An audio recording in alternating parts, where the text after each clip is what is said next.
근데 이 사람들 무시할 수밖에 없는 게 무아에 빠지면 무아에 빠져도 뭡니까 그게 집착이죠. 그러니까 대가들은 그냥 흐른 대로 무아를 가지 빠질 이유가 없잖아 한 개도. 기본으로 깔고 있어서. 그러니까 이건 대가들이니까 그렇지. 이 사람 무시할 수밖에 없죠. 그들은 바로 상식적인 판단을 수용해 왔으며 우리가 자유의지를 가지고 있다는 사실도 인습적인 관점에서 당연한 것으로 받아들였던 것으로 보인다. 결정론과 자유의지의 문제에 관해서는 어떤 소모적인 토론도 계속 추구되지 않았다. 왜냐하면 깨달음이 도움이 안 되잖아요. 네. 네. 이 문제가 무시된 것은 아마도 불교 철학자들의 다른 관심과 문제거리들에 몰두하고 있었다는 사실에 기인하는 것일 것이다. 결국 도교의 한 현인이 말한 사람은 무시해도 좋은 어떤 것에 파고 들어가서는 자기 자신의 문제거리로 만들어낸다는 것과 같다고나 할까? 맞죠 이거? 어떤 사람은 무시해도 좋은 어떤 것에 파고 들어가서는 자기 자신의 문제거리를 만들어. 이건 이해가 되죠? 상사병도 똑같은 거예요. 어떤 사람은 왜 휴지를 모는 사람 있잖아요. 쓰레기를. 똑같은 거예요. 당황스러운 자유의지의 문제를 잘 조사해 보려는 데서 여기서의 나의 의도가 있는 것은 아니다. 그렇지만 우리 모두가 직접적이고 즉각적인 체험을 통해 그것의 증인이 되는 까닭에 불교에서도 자유의지를 긍정한다고 말해도 괜찮을 것이다. 그러니까 우리가 불교에서 무아 강조는 할 수가 없잖아. 이런 거 있다. 무아를 알면 너가 더 편하다. 나라고 하니까 불행하다. 그죠? 그러니까 무아로 안 가면 뭐가 생겨? 집착이 생기죠. 집착은 뭐가 생겨? 아만, 욕망, 나쁜 거 다 생깁니다. 아가 주체이기 때문에. 대다수의 경우에 있어서는 우리의 행위와 판단은 예정되어 있다. 자유의지는 운명이라는 어둠 속에 있는 작은 불꽃에 지나지 않는다. 그렇지만 이 작은 불꽃도 때로는 그것의 흐름을 막는 어떤 것에 안 된다라는 반항적인 외침으로 그 자신을 드러내기도 한다. 결과적으로 자신의 삶과 그의 세계의 대변역을 이룰 수 있는 그런적 씨앗으로도 작용하기도 한다. 근본 불교의 무아설에 대해 간략히 고찰했으니 이제는 자아 혹은 자성공에 대한 토론으로 되돌아가겠다. 우리가 앞에서 언급했던 것처럼 자성이란 자존의 실제 뜻이며 독립성, 결정성, 그리고 불가분성, 자발적의 요소를 제외한다면 이 정의는 우리가 아트만에게 내렸던 정의와 거의 일치한다. 대승의 자성공과 소승의 무아설 간의 차이는 전자가 넓은 범위, 모든 사물의 자성이 없다는 에 걸쳐 있는 반면 그 전자 대성의 자성공이 넓은 범위에 걸쳐 있는 반면에 후자 무아설은 개인적인 자아의 공으로 그것을 굳건하고 있다는 것이다. 그 자성공 무슨 뜻이냐? 모든 사물 하나하나 있잖아. 모든 사물의 하나하나가 공하다.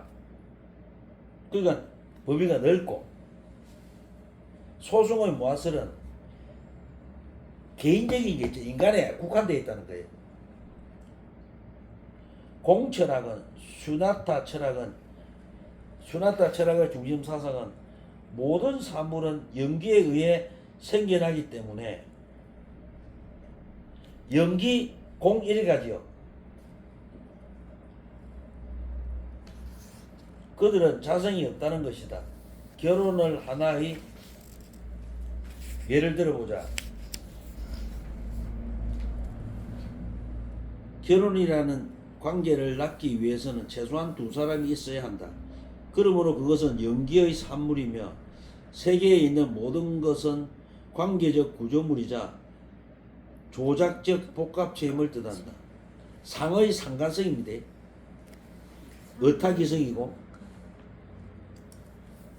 독립되어 있고 양분되지 않는 실제는 아무것도 없다. 집, 인간, 조약돌, 분자, 심지어 원자와 같은 이른바 단일한 대상물도 실제적인 어떤 목적을 위해 무언가를 나타내기 위한 방편적인 것에 지나지 않는다. 이 일체의 것들은 실상 여러 가지 요소들의 통합 및 상호 의존에 의해 생겨난 조작적 복합체이며 관계적 구조물이다. 사물은 존재하지 않으며 단지 사건만이 관계적 조건에 따라 찰나에 존재할 뿐이다. 불가분하고 자존하는 실제 혹은 자성이란 도무지 존재하지 않는다. 우리는 살아가면서 한 사물이나 사건에 필요한 모든 조건이나 요소가 충족될 때에만 생겨날 수 있다는 사실을 경험한다. 어떤 하나의 요소라도 모자라면 그 결과는 반드시 무산되고 만다. 나사나 톱니바퀴가 하나라도 빠지면 돌아가는 모습을 신경 써서 살펴야 할 것이며 신체적 재능이나 적절한 훈련, 경쟁에 대한 지치적 기상 및 정신적 균형이 결여되어 있다면 그 사람은 최고의 운동선수가 되지 못한다.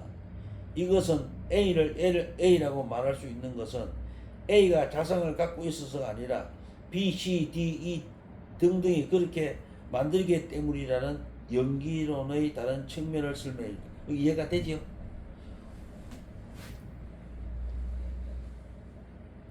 (1930년대) 독일 사람들이 히틀러의 소나기에 빠져들었고 그의 자기 파괴적인 모험 속에 뛰어들게 된 것은 히틀러가 특별한 자질이나 지능을 가지기 때문만은 아니었다. 이것은 여러 가지 요소, 즉 전후 독일의 경제 위기, 불평등한 베르사유 조약, 독일 사람들의 환멸과 낙담, 그리고 히틀러가 부상하는데 공헌한 모든 다른 요소들로 인해서 생겨난 것이다. 독재자가 태어날 때부터 독재자 딱 붙이고 안 나오죠? 그렇지. 환경이 그렇게 만들지. 네. 즉 이 말은 환경이란 뜻이에요. A는 A가 자성을 갖고 있어서가 아니라 다른 요소들의 조합이 그렇게 만들기 때문에 A이다라고 하는 이 원리는 현상세계 안의 모든 사물에 들어맞는다. 자성이란 정의에 의하면 자존 스스로 존재함의 실체를 뜻하지만 사실상 실체라는 것은 없다. 맞죠? 스스로 존재하는 것은 아무도 없으니까.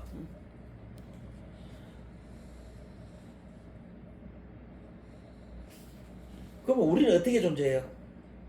인간은 어떻게 존재해요? 연기법. 에? 연기법. 인간은 상대가 있기 때문에 내가 존재하죠. 상대가 없으면 내가 존재해야 안 해요? 안 해요. 상대성이에요. 상호 의존성이고. 상대성. 연기법하고는 틀려요? 이러한 원리는 오랫동안 자연과학과 사회과학에서 모두 입증되어 온 것으로 보인다. 간단히 예를 들어보자. 전투 부대의 능력은 반드시 부대를 구성하고 있는 실제물들에만 의존하는 것이 아니다. 여러 가지 전투 장비들이나 기동력, 적절한 시간, 주변 배치 등등이 모두 절대 필요한 요소들이다. 만약에 내가 총을 억수로 잘 쏘면 총이 없으면 돼야 안 돼요? 안 되지. 그 말이에요.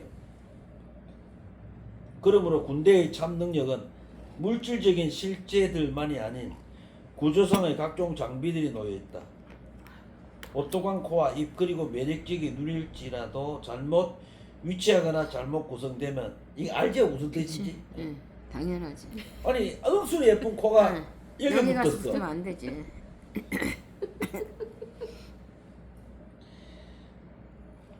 잘못 구성되면 얼굴은 아주 추해질 수밖에 없다. 이것은 적절한 구성이 없이 각 요소들만 가지고는 필연적으로 아무런 의의를 찾을 수 없다는 우리의 원리를 잘 설명해 준다. 7개의 음표가 모든 곡조의 기본 요소가 되고는 있지만 여러 곡조를 만들어내는 것은 이 7개의 음표가 아니라 그것의 배열 내지는 구성이다. 모든 사물이 자성을 결여하고 있음을 보여주는 가장 명확한 방법은 그들에게는 일정한 성품이 없다거나 결정성이 없음을 지적해 주는 것이다. 그 무엇도 그것이 불확정적이고 불명확한 것이라는 진정 존재하는 것이란 아무것도 없다. 불확정성은 정체 파악을 불가능하게 하는 것일 뿐 아니라 정의에 의하면 바로 그 존재라는 개념을 무가치하게 만드는 것이기도 하다. 모든 사물이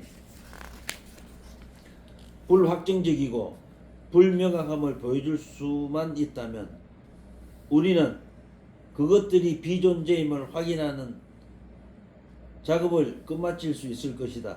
불교 용어로 이것은 수나타 즉 자성공이라고 한다. 모든 사물의 불확정성을 인식하기 위해 한 가지 간략한 시험을 행하도록 하겠다. 하나의 대상물을 서로 다른 위치에서 관찰하며 각종 모양과 형태를 띌 것이다. 어떤 사람이든지 적들에게는 마음을 살 수 있지만 동시에 그들의 동료에게는 사랑을 받고 자식들에게는 존경을 받으며 새나 짐승들에 의해서는 무시될 수도 있다. 베토벤 심포니가 위대한 음악적 여흥으로 감상될 수 있겠지만 지독한 음치에게는 무감각한 것일 뿐만 아니라 오히려 신경을 건드리는 소음으로 경멸될 수도 있다. 전자나 양자 세계에서는 전자나 양자 우리는 불확정성의 현상을 목격할 수 있는데 곧 물질은 입자와 파동의 특성을 둘 다 가질 수 있지만 좀 더 자세히 들여다보면 물질의 입자적 성질과 파동의 성질이 동시에 정확히 측정될 수 없다는 것이다. 9파운드 무게의 상자는 단지 지표면 위에서는 측정될 그럴 뿐이며 궤도를 선회하고 있는 위성에서는 무게를 측정해 본다면 거의 중량이 없다. 이런 예를 통해 우리가 보는 것은 하나의 사실에도 여러 가지 시각이 있다는 것이며 일정한 성품을 갖고 있는 것은 아무것도 없다는 것이다. 이 말은 뭐냐면 컵을 있잖아요. 여기서 보나 여기서 보나 여기서 보나 밑에도 똑같아야 돼 느낌이. 근데 어떻다고? 다 틀리다.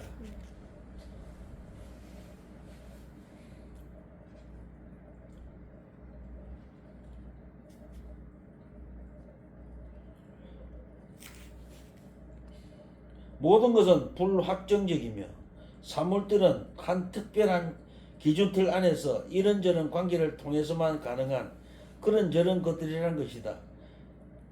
그들 결정성은 어떤 조건들에 의해 어떤 임의의 영역 내에서만 나타날 수 있을 뿐이며 불확정성에 대한 이와 같은 사실 또한 상대성 X는 어떤 조건들 안에서 Y와의 관계를 통해서만 X일 뿐이라는 상대성이라고도 불린다.